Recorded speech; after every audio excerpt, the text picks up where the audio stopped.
Hi, good evening, traders. This is Krishna Joshi here with 7 Points Capital. Gonna bring you today's trader takeaways.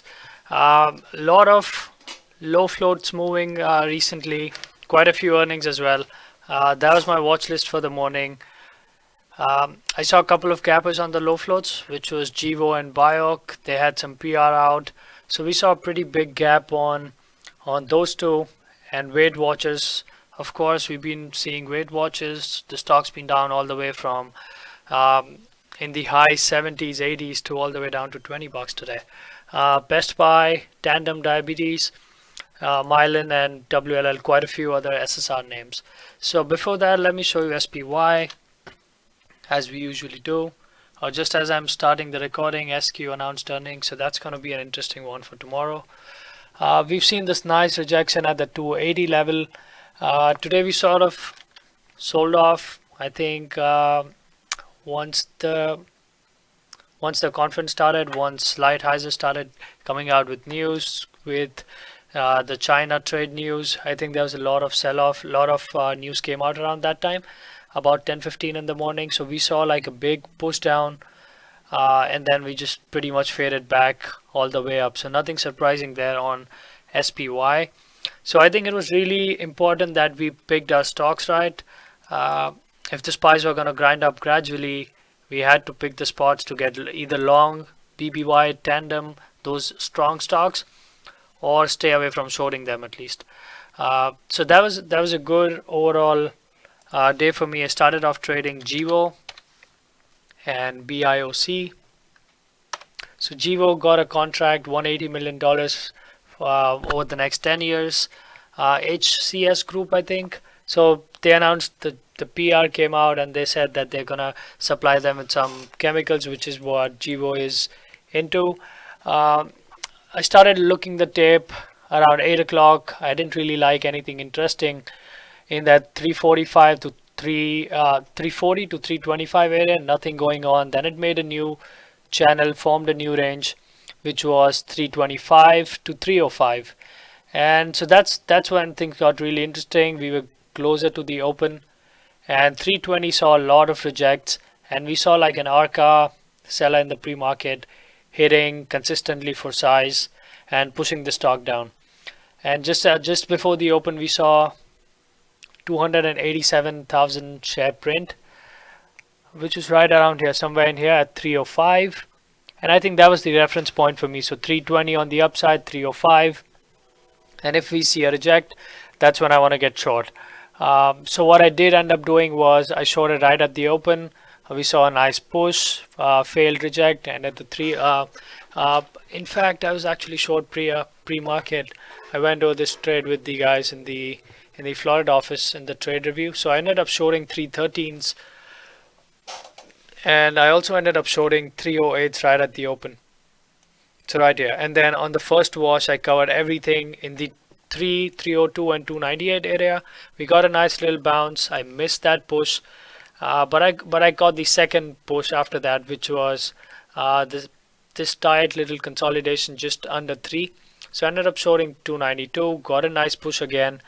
I took off everything because this was a clean, nice drop, and it goes sideways in the 278, 275 area. So I ended up reshorting it again and then covered. So I think I had 5 short entries. One was here, then the other one right at the open. This was my third short trade, fourth one, and the last was the fifth one over here. Just covered everything, left it alone. At this point, I'm thinking either we get a bounce, probably I get involved at that point. But the bounce should be substantial, closer to 285, 290. Otherwise, I'm going to leave it alone. That's what I ended up doing. And the other thing that I was doing was covering 100% of the position because the drops are pretty sharp. So I got my price targets achieved. There's no point for me to keep pushing it. In fact, if an opportunity set up again, I was looking to get involved with GEVO all over again. So the second one was BIOC, again right off the open.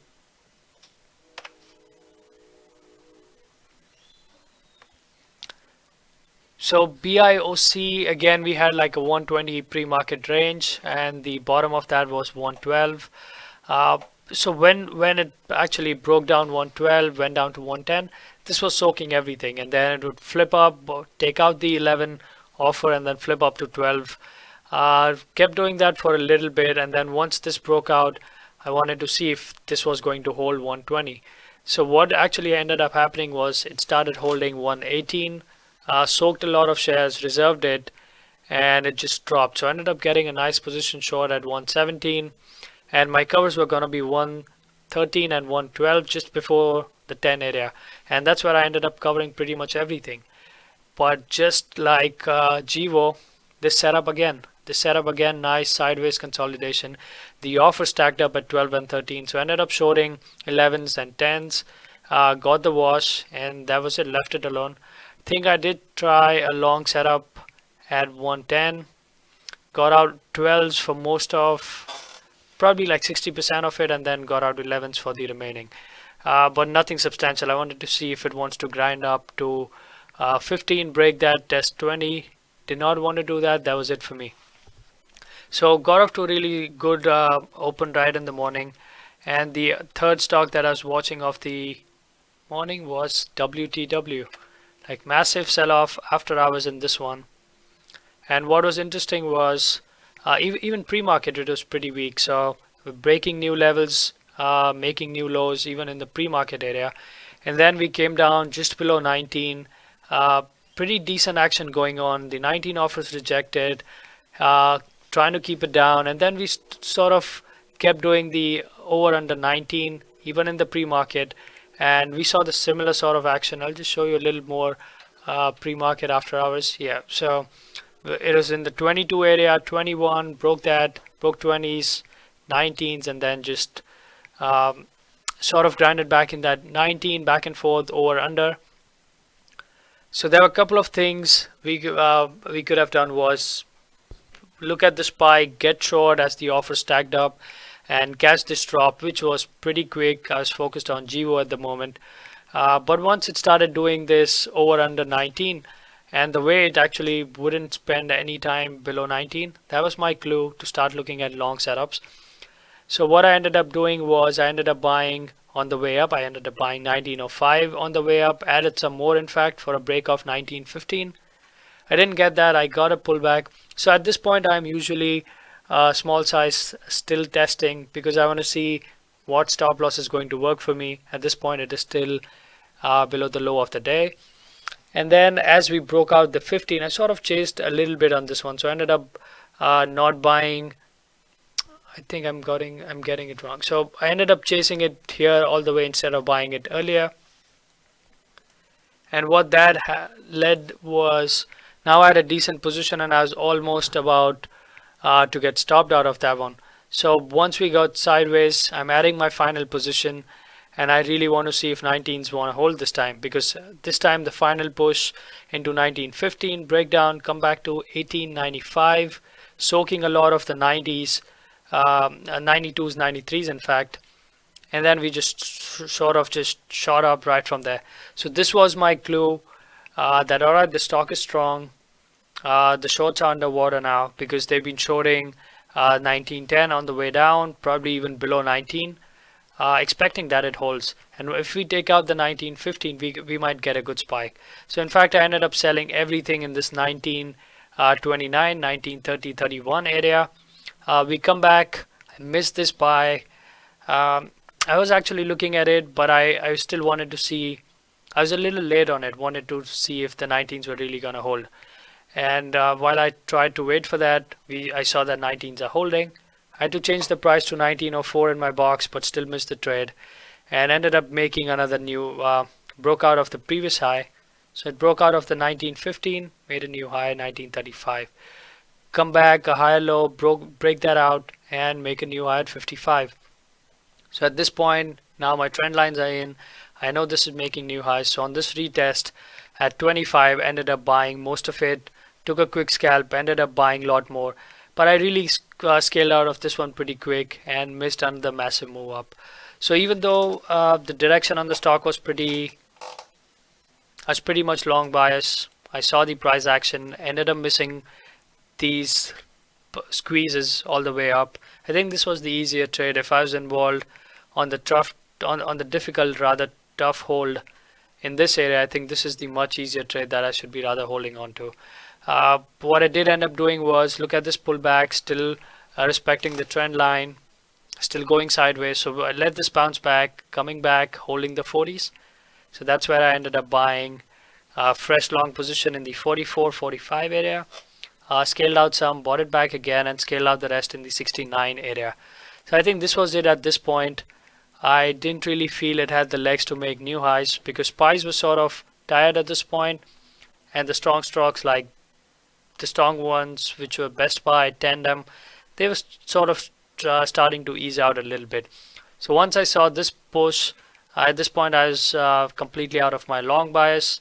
I just wanted to wait and watch what the stock wants to do, and just left it alone for the rest of the day.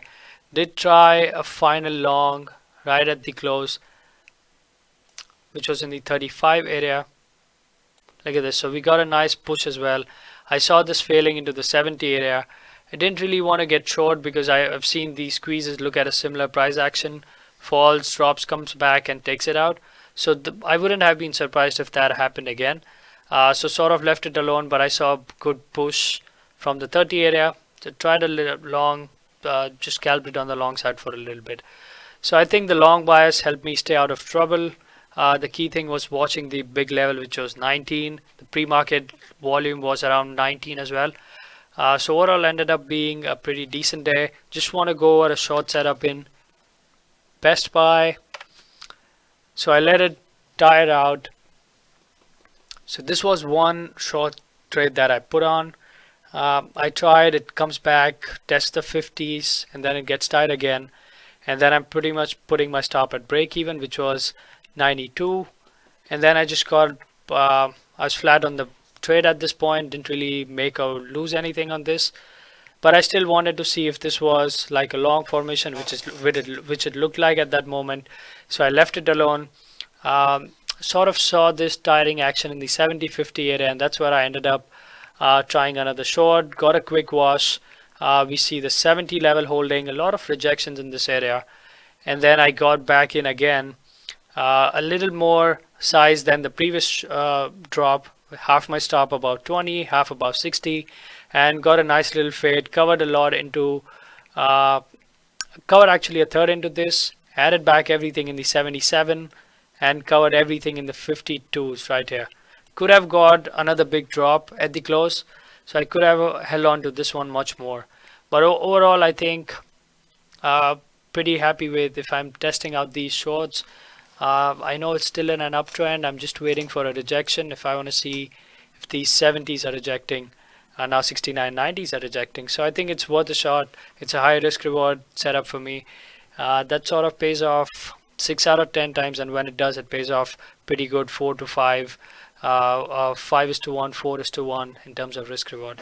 So that's it for me for today, guys. Quite a lot of other. I had some longs in PNW, shorts in PNW, long TJX, couple of other setups as well. If you have any thoughts, feel free to comment them, and you can find me on Twitter. Thanks again for watching, guys. This is Krishna Joshi with 7 Points Capital.